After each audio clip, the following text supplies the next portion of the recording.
The cafe was packed that morning, every table claimed, every chair occupied. Sarah didn't notice the man at first, not his expensive watch hidden beneath a frayed sleeve, not the way his shoulders sagged with exhaustion, not the toddler clinging to his hand with sticky fingers and tearful eyes. She only saw what mattered, a father who needed help, and an empty chair at her table. "Excuse me," his voice was hoarse, almost apologetic. "Would you mind if we, just for a few minutes? My daughter, she hasn't eaten since yesterday, and everywhere else is." Sarah looked up from her laptop, taking in the scene. The little girl couldn't have been more than 3, her blonde curls matted, her pink jacket stained and wrinkled. The man looked like he hadn't slept in days, dark circles carved beneath his eyes like bruises. Something in Sarah's chest tightened. "Of course," she said, closing her laptop and moving her things aside.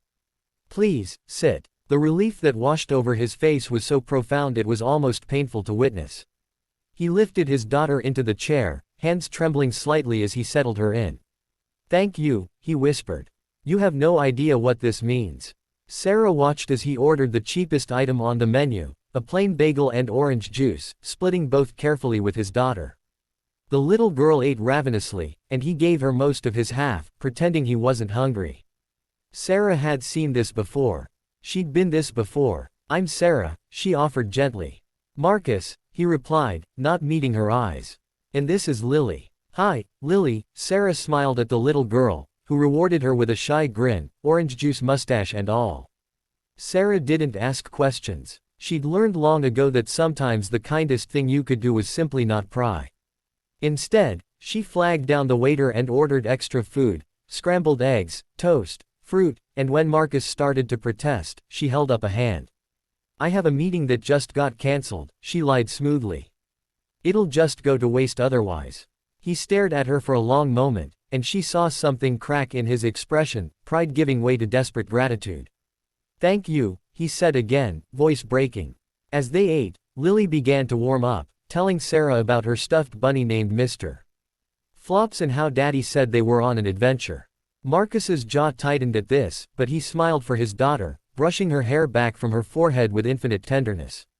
"She doesn't understand," he said quietly when Lily got distracted by a dog walking past the window. "She doesn't know we lost everything.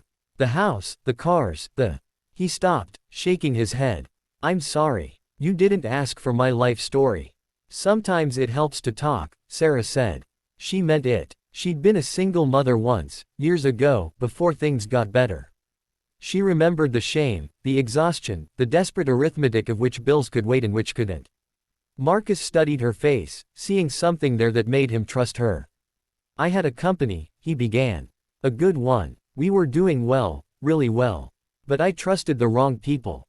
My business partner, he embezzled everything, set it up to look like I was the one stealing. By the time I realized what was happening, it was too late. The courts froze my assets. My wife," his voice caught, "my wife couldn't handle it. She left 6 months ago. Took the car, most of our money, and disappeared." "I'm so sorry," Sarah breathed. "I fought the charges, spent everything I had left on lawyers. I won, finally. 2 days ago, they cleared my name. But there's nothing left to clear it with. No money, no home, no reputation. I've been staying at a shelter with Lily, trying to figure out what comes next, but they can only keep us another week. I've been sending out resumes, but nobody wants to hire someone whose name was in the papers for fraud, even if it was disproven." Sarah felt tears prick her eyes. "That's not fair." "No," Marcus agreed. "It's not. But Lily deserves better than this. She deserves a father who can provide for her, who can give her stability and safety and a future. Instead, she has me, a man who can barely afford a bagel." "You're here," Sarah said firmly. "You're feeding her, protecting her, loving her. You're everything she needs." Something in Marcus's expression shifted, and for a moment, he looked like he might cry. Instead, he squeezed his daughter's hand and turned away. Sarah made a decision then. She pulled out her phone and sent a quick text to her boss, then turned back to Marcus. "I work in HR at Davidson Industries. We're hiring for several positions right now. I can't guarantee anything, but I can get your resume to the top of the pile." Marcus blinked at her. "You'd do that? For a stranger?" You're not a stranger anymore, Sarah said simply. You're Marcus, Lily's dad, and someone who deserves a chance. He wrote his email address on a napkin with shaking hands. Sarah took it, promising to reach out by the end of the day.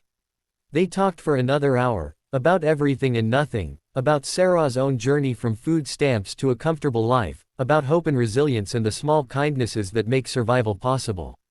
When they finally parted ways outside the cafe, Marcus hugged her. It was brief and awkward and desperately grateful. I won't forget this, he said.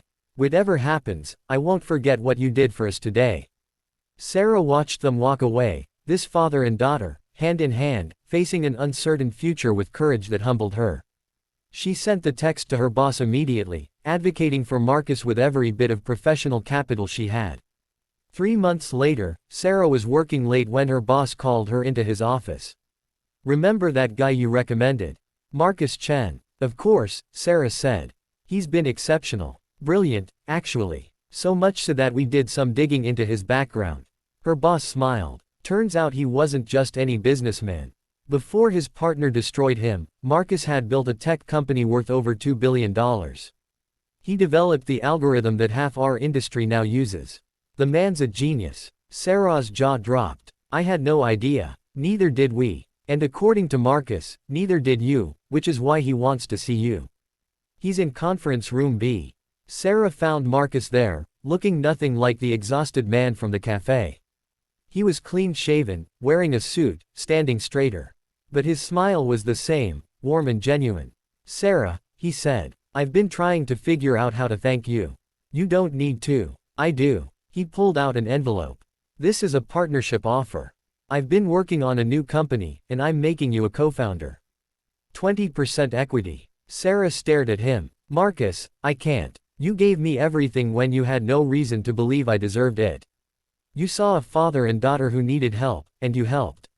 No judgment, no conditions, just pure human kindness. That's the kind of person I want building this company with me.